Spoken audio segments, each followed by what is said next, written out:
everyone, I'm Chester44 and welcome to this Let's Play of Tyranny. Last episode, we threw a couple upgrades onto our spire and took a look at what we had, and then made our way over here into Iron Hearth. We're going to investigate what's going on here with the disfavored and all, and that will involve speaking with, wow, they are well protected here. And that will involve speaking with Graven Ashe himself, who is right there. These reports list all known Scarlet Chorus outposts and strongholds, as well as troop compositions. It's safe to assume that Graven Ashe has his own eyes and ears within the ranks of his enemies. Well, let's speak with him.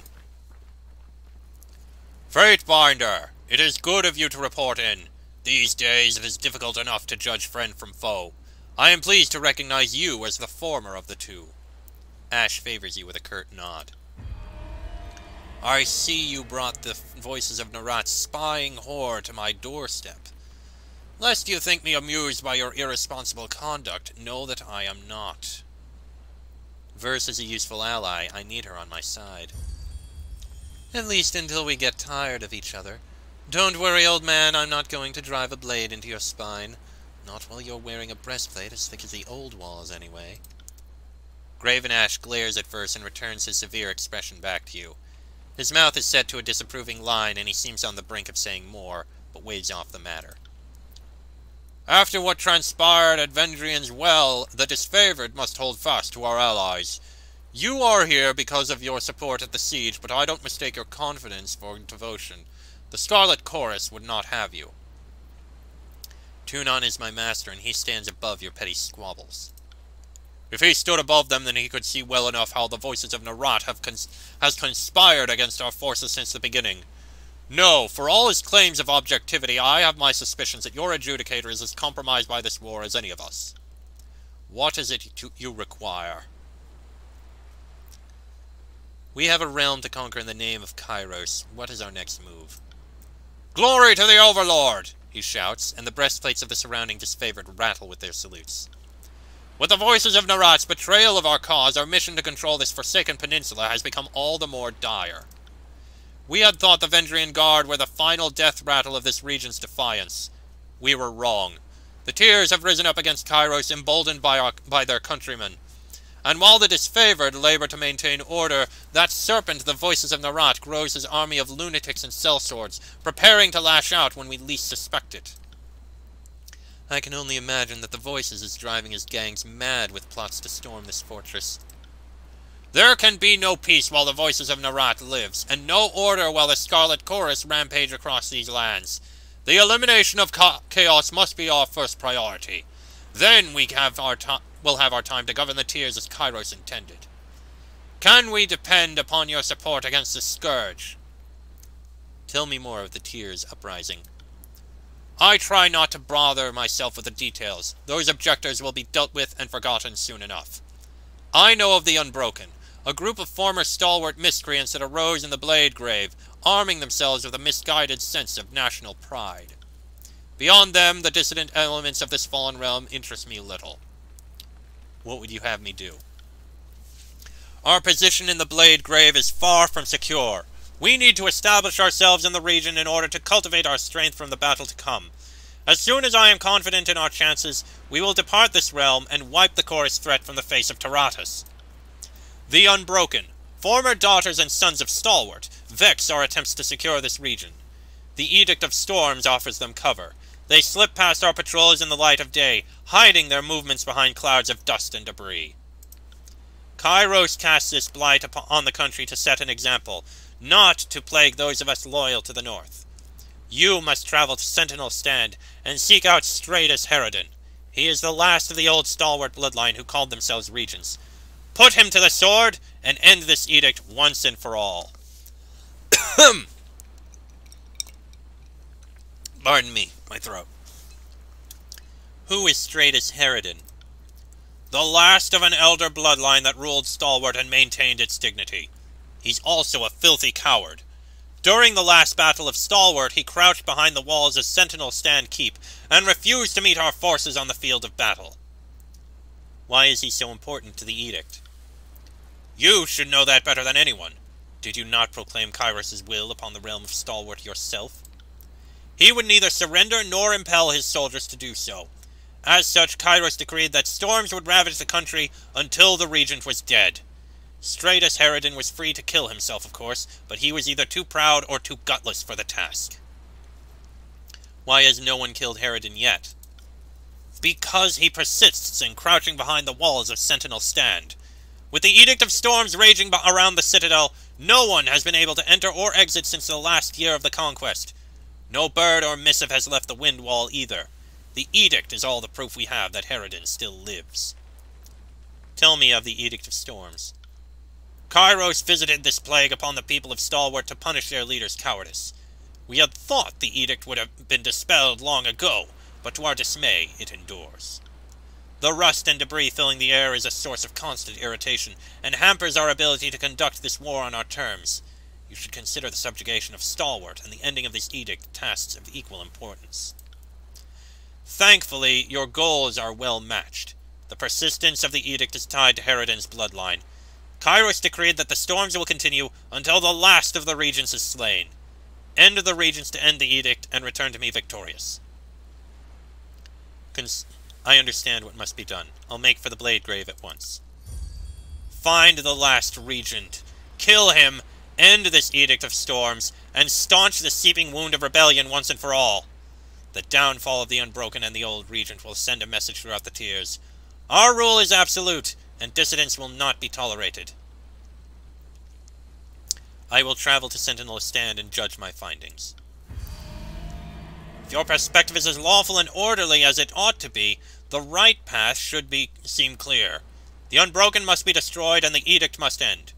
Should you arrive at any other conclusion, I suggest that you stifle your opinion and follow orders like any good soldier. There is one final matter to discuss. My daughter went missing in the second year of the conquest. I have reason to believe she is trapped in the fortress of Sentinel Stand. If you can find Amelia, bring her home to me. How do you know she's in Sentinel Stand? It is the one location in all of Stalwart we cannot reach. If her detachment of soldiers was taken captive, she would have been placed beyond my power. No doubt for the southern wretches to use for negotiation.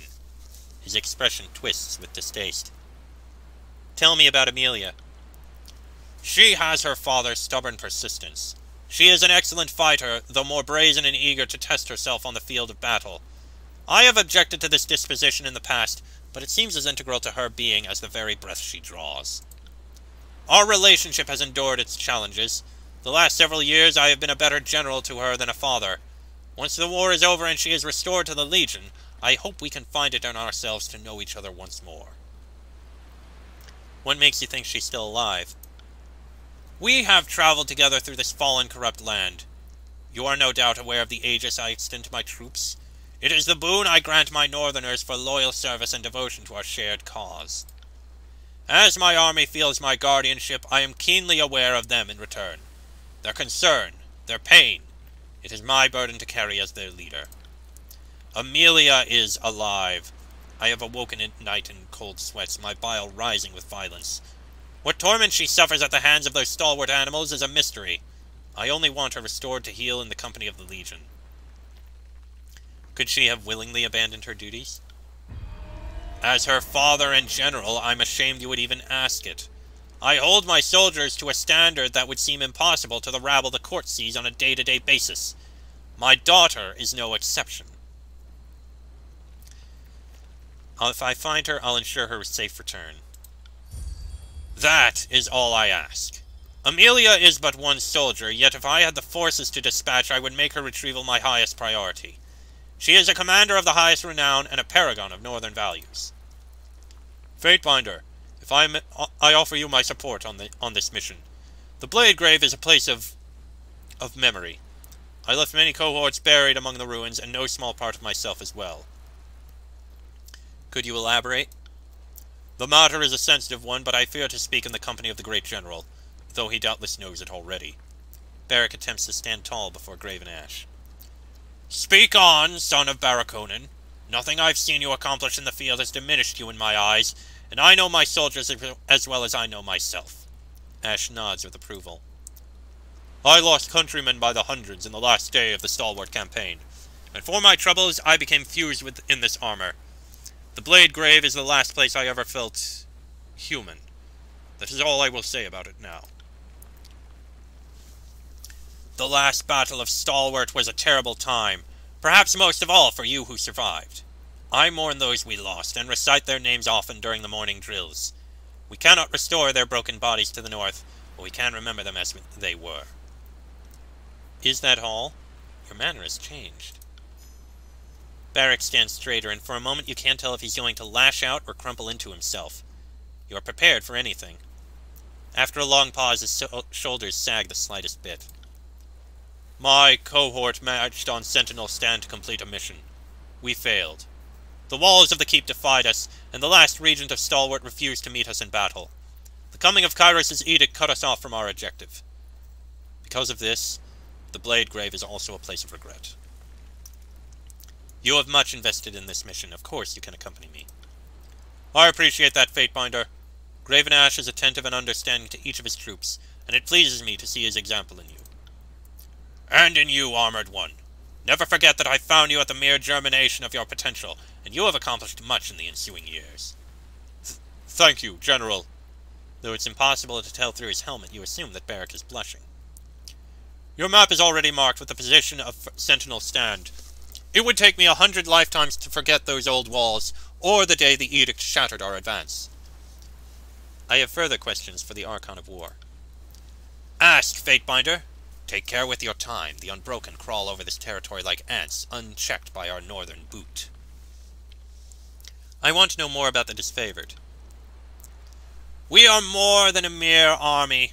I ensure that the Disfavored Legion represent everything we hold dear in the north. Rigid discipline, training to perfection, respect for law, and the importance of family. As conquerors, it is our duty to teach the Savage Lands not just how to live up to the values the Empire sets, but how to live for them. What is the Legion's history? As Kairos conquered the North under a single banner, there were those of us who resisted the call for unification. I was a young warlord at the time, petulant and inflated by pride. I rallied the sons and daughters of the North to stand against Kairos. Our offensive was valiant. We planted our shield wall between the armies of Kairos and our homeland, declaring that no tyrants would dare cross us. You actually stood against the Overlord. Unbelievable as it may seem in retrospect, that is so. At the time, I thought it the only available option. Bending the knee to a foreign power was not a prospect I could audience easily. Our name suggests the army has a blemished history, but our uprising in defense of the North is a source of pride. Would that I could have stood in your shield wall, General. You were there in essence, my champion. The bloodline of Barraconan reaches into the deepest annals of northern lore, or else you would not count yourself among my beloved soldiers. Ashe inclines his head toward Barrack with reverence. We held our ground for a time, drawing the attention of others who would add their strength to ours. Every victory was discussed and celebrated by other warring factions that refused to submit. As you have witnessed, none can stand against Kairos. Eventually my legion shattered against the relentless onslaught of Archons and soldiers. They brought me in chains before Tunon. He told me that enemies of Kairos would all be put to the sword unless I took that one opportunity to surrender and join the fold. What did you do? I made the most difficult choice of my career. A defiant heart still beat under my breastplate, and the blood of the North coursed through my veins. Yet we were beaten all the same. Out of loyalty and love for my countrymen, I swallowed my pride and bent the knee, offering my sword and my life to the Empire. My army was granted the rights of Kairos' peace, and we lived on as servants of the Overlord. Since we had transgressed and rebelled against the offering of Kairos' protection, my elite legion was stripped of their decorated name and dubbed Disfavored, a mocking reminder of our past crimes. Even as we stand above all others in the ways of war, we struggle to earn back Kairos' favor. Every soldier in my legion is descended from those who stood with me during the rebellion. I keep them close to me because they were the finest northern stock, and their continued lineage is a reminder of Kairos' mercy. That goes for you as well, child of the North. By your unwavering loyalty and respect for our heritage, you are beloved in my eyes. He nods at Barrack. Disgusting. I hope you don't expect me to listen to this sentimental drivel much longer. You sound jealous, Verse. Maybe you just don't know how it feels to be favored by an Archon. Nor would I want to. If the voices of Nerat takes an interest in you, that's one step closer to having your skin flayed and sewn into his tent. Ugh. Tell me of the units. Most of the Legion is made up of stone shields. They are the bricks in our shield wall. The Iron Walkers are the trained and efficient killers who branch out from behind the phalanx to fight among the enemy ranks. Crescent Runners are the fleet-footed light infantry who bait the enemy into premature attack. The Oathbound are specialized scouts and advanced infantry. Then there are the Iron Guard, tempered in the Forge of War, armored to survive any blow, and commanders of surpassing skill. The only other units are my Earthshakers, the former mages of Cairn, who command avalanches and harness nature's fury to our ends. You regard the Southerners with great severity. The South has squatted in willful ignorance of Kairos' superiority for so long that they don't deserve my respect. As the rest of the Empire coalesced into a united, shared culture, the Tearsmen prided themselves as distinct. We looked on them from afar with nothing but scorn.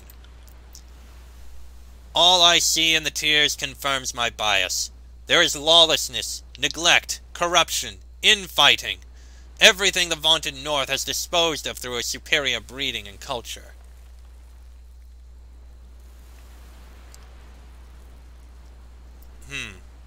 You don't see that as contradictory. You stood up against Kairos, after all. That happened centuries ago, during the earliest days of the Northern Conquest. If you think these periods of history can be easily compared, then you are more short-sighted than I could have imagined. I like what you did here, but one of these days we should sit down and discuss how you talk to an Archon. It begins and ends with like this. Don't piss off an Archon. I stood against a presumptive overlord to defend a way of life that no longer exists. The South can afford no such illusions. Kairos has dominated every corner of Taratus, and claiming these lands by right is already accomplished in all but name. The realms of the South are willfully ignorant of their place in the world, and I will neither celebrate or flatter it with terms like independence or rebellion. With full knowledge of the consequences, the former lords of the South endangered the lives of their people. This cannot be tolerated. Of course, it's possible that these Tearsmen may come to enjoy all the best of Kairos' offerings, but it will take generations of trial and the long-term eradication of culture as they know it. A worthy pursuit by any standard. Do the disfavored have their own laws? I hold the Legion to a particular set of standards. We don't have laws as you would know them under Tunon's teachings, but every soldier in the Legion is aware of my expectations. The first, honor the Legion in thought and deed. I cannot allow atrocity or heinous crimes to drag my respectable Northmen into shame. I expect my soldiers to follow Kairos' mandates and conduct themselves respectably. The second, honor all oaths with your life. This respects the vows made to me as Archon and Kairos as Overlord. There can be no formal marriage for the disfavored ranks, this to prevent any obligations higher than the military. My soldiers can pair up and sire offspring as they wish. The North needs daughters and sons, and I would not force my countrymen to choose between family and loyalty. And last, honor your shield and weapon. The maintenance and care of arms and armor are critical to a soldier's success on the field. Of course, there are the rare exceptions. How do you fare under that shell of iron, son of Barakonin? The Archon regards Barrack with interest. Well enough, General. I know I'm not in top form, but I'm able to execute my duties with distinction. As you say. As you say. Let's talk about something else. I want to ask about your rebellion against Kairos. You are right to be curious about our history, but it concerns me that you would speak of rebellion. The battles of the past are centuries cold and hard as iron. The uprisings of the past might inform our present efforts. They might at that. None of the squalling Tearsmen hold a candle to my efforts, but I would rather you marched forth understanding your enemy than not. So you want to hear how I decimated the armies of Kairos, built my legion around northern values, and achieved a measure of power? It's true that I accomplished much as a northern warlord, but my life began in earnest under the Overlord's tutelage. Who did you defeat during your rebellion? I defeated Blood Echo, the Archon of War at the time, by leading him into a trap. He must have been so consumed by the fury of the hunt that he overlooked a bit of hasty misdirection. Even the execution of that foe was nothing compared to the victory I would win later. I also defeated the voices of Narat. The general beams with pride. Strange to imagine that happening so many years ago, and here we are again. My legion nearly destroyed the Scarlet Chorus. Humiliated them, in fact. I suspect the Archon of Secrets is still licking his wounded pride. I wonder if he would remove the conflict differently, or at all for that matter. The Voices has a long memory, but a short attention span. His soldiers are as disposable and unloved as anything can be. The Voices holds his pride and satisfaction in higher regard. He's crafty enough that nothing can wound him deeply, though I seem to have earned the distinction. What was it like to assume the Archon of War's mantle? Well, at first, I was unaware that I had assumed any power beyond my normal authority. It might seem obvious now, but war tends to confuse such things. I had no desire whatsoever to claim or accept such a responsibility under Kairos. It took years for me to fully come to terms with my own surrender and subjugation, but if I was meant for any title in the honored hierarchy of Archons, war seemed an appropriate one for me. In truth, I think of myself more as a general and a father. Tell me about fighting the Archons. We won many battles against the Archons. Though we did the most damage against the Voices of Narat, he was by no means the only Archon to assault our shield wall. When the Archon of Entropy tarnished our weapons, we fought with wood. When the Archon of Sorrow sapped our fervor, we rallied along Songs of the North. I dismantled their offensive even though I lacked an Archon's education or experience. No doubt this is one of the reasons that Kairos singled me out to join the ranks. How did you rise to power? That tale is bound to the rebellion itself. I always inspired loyalty and devotion in my soldiers, but as the years wore on, I grew to love them in turn. Every stone shield is as dear to me as a blood relation, and I would go to any lengths to see them succeed. As we all know too well, General. Barrack makes a fierce salute. When we stand tall against Kairos, the women and men in my legion trained harder, marched farther, and endured more than even I taught them. We were unstoppable. The soldiers credited me this new advantage. I had given them my total commitment, and they felt protected and strengthened by my presence. At first, I thought it merely their nature to look to their leader for courage. But nay, they were the first to discover the truth. You mean your Aegis? You clearly paid attention during the conquest. My Aegis, as it came to be called, covers my loyal soldiers in a protective shroud. They also have 10 times the endurance and coordination of a standard army, and shrug off lethal blows without incident. At first, I attributed the performance of my legion to their training and breeding, but soon it became clear that something greater was afoot. I suspect this redoubled Kairos' interest in me. The power of an Archon is something to be nurtured or stamped out in accordance with Tunan's judgment. Once the forces of Kairos viewed my influence over the troops as a demonstrable threat, they resolved to put an end to my defiance once and for all. They sent every army they could spare after us, all but sacrificing the Scarlet Chorus in the process. Eventually, as all detractors do, even I fell. What happened next? They dragged me to Tunan's court in chains. I killed a dozen guards on the journey. If I was to be shackled for the Overlord's delight, I would pay back the indignity in blood. When I knelt before the adjudicator and felt the force of his judging stare, my temper cooled, turning from anger to fear. Tunan offered me the terms of my own sentence. If I walked the paths of insubordination, then the lives of my soldiers were forfeit. If I bent the knee to Kairos, an opportunity that would not present itself twice, then I could continue to serve my legion as their Archon. It was a difficult choice, but not so trying that it paralyzed me. My soldiers had not earned such glory to see it all snuffed out before their time. After I made the choice, Tunan invited me to a council of Archons, where my loyalties were affirmed, and my place among their number sealed in a compact to Kairos. No sooner had I become an Archon to my soldiers than I became the Overlord's Archon of War. That's a pretty decent promotion, and earned through a display of strength. Odd that he holds the course in such contempt. You already know the rest. My vaunted legion became disfavored. The Archons even forced me to cast off my northern surname. Graven was a joke at my expense, since I buried my pride in the past.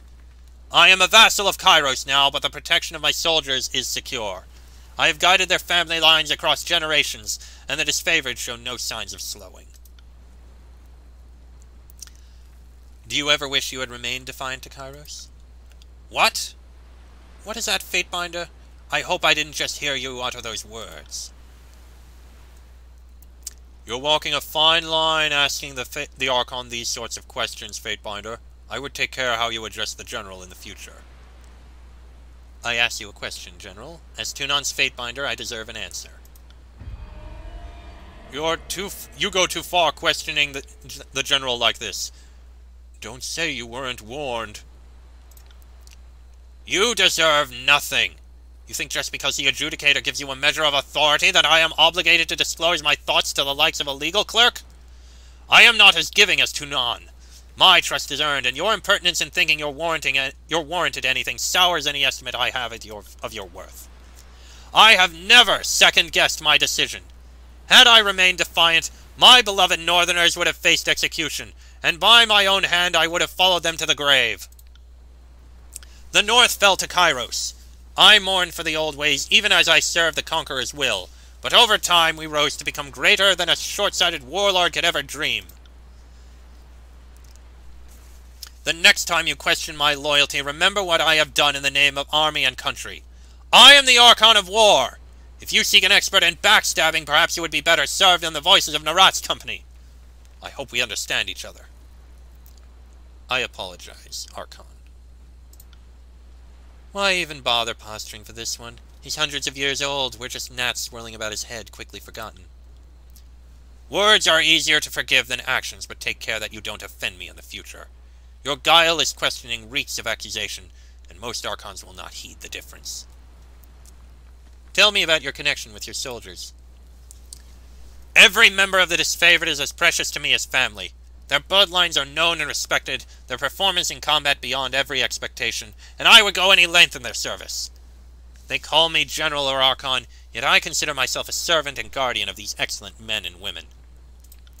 But I suspect that isn't what you intended to hear, There's a deeper connection still, but to appreciate it you must understand our history, my rebellion, and my rise to power.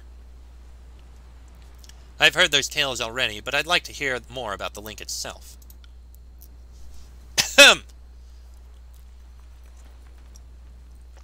Needed some water. My throat is going. My relationship to the Legion grows deeper than anyone outside of it can fully comprehend, and it goes both ways. Our love and devotion protects and envelops us. We are a shield wall unto each other. How is this connection possible? I could just as easily ask who built the old walls. In the end, it doesn't matter. I am protective of every soldier under my command. Whether we share a tent or stand realms apart from each other, that doesn't change. Every member of my Legion feels the influence I exert on them, and I am aware of their condition down to the finest cut. Consequently, are you unwell inside there? Ashe looks to Barrack with concern. No, Archon. I'm as fit and healthy as I ever was outside of this iron shell. In spite of Barrack's assurance, you can hear the lie in his voice. Very well, then. I trust you'd visit me if you required my attention. You mean to tell me you can protect your soldiers without lifting your shield? I am an Archon. Anything is possible. I can shield my devoted Legion from harm and strengthen the fall of any hammer or sword. Those who follow me have shrugged off blows that would kill average women or men 10 times over. Are there any negative repercussions? Ashe regards you in stoic silence, and for a time you can't decide if he's considering an answer or if you've offended him somehow. No. My soldiers are protected, strengthened, emboldened. In turn, I am secure in their safety. That is the way of my power and my Legion. Tell me about yourself. I'm a family man. I've always believed that culture has grown from a family legacy and respect for the past. I've sired 4 children in my long life. Ashelrin, Priam, Amelia, and Brennix. I'm a general to my soldiers, but a father as well. They have my confidence, my love, and my trust. There is nothing more to give. My days on Tyranny span many more than any human lifetime, and on this journey I have learned much. It must be said that I have also grown stubborn. I believe that matters must be handled a particular way, and I see no reason to waver in those beliefs, as they are the product of my experience. Tell me about Ashelrin. My first and proudest accomplishment. What strength she had. During the conquest of the Northern Empire, she was slain by Blood Echo, the madman who once laid claim to the title of Archon of War. I would later cut his head from his shoulders with Ashelrin's broken sword. He continued to scream for minutes after the deed was done. I miss her to this day. Would that she had lived long enough to bring a family of her own into this world. Imagine me, a grandfather. Who is Priam? My son, born to the life I enjoyed before I was an Archon. He fell to a wasting illness caused by Pox, the Archon of Ruin. Disease was but one of many weapons wielded during the conquest of the North. Were he still alive, he would have sat at my right hand, for he was wise in counsel and strategy beyond his years, perhaps even beyond mine. Tell me of Amelia. She has her father's stubborn persistence. She is an excellent fighter, though more brazen and eager to test herself on the field of battle. I have objected to this disposition in the past, but it seems as integral to her being as the very breath she draws. Amelia. She has been missing from the Legion since the fighting escalated in Stalwart. After her advanced detachment made their way into the depths of enemy territory, we lost contact. I fear for her, Fatebinder. I fear for her daily, and not knowing has turned this war into a nightmare. Brennix. My youngest and most beloved. He was joyful and loving, a soldier like his father and fiercely devoted to his countrymen. He told the most horrid jokes. But he was taken captive at Vendrian's Well and later died. I could feel his life at the moment it was extinguished. The circumstances were unusual. None of the quick violence brought about by blade or hammer. He died by some force that I cannot understand. I would not speak of this further. Farewell. Okay. Investigate Sentinel Stand Keep is our goal. Sorry, I can't. Seems we don't have anything else here at the moment. And I have to end this episode here, because it has, quite frankly, gone on long enough. Oh boy. Despite this, I'm wondering if maybe we should actually still... I mean, it goes into Sentinel Stand here. Although we do have another quest here in Cato Village, which would go past Ironhall Trail, which is a side path. And I do still wonder about that spire, and there is another spire here, with the other two here. Ah, Cacophony must be where... Yeah, that must be where the Narat is.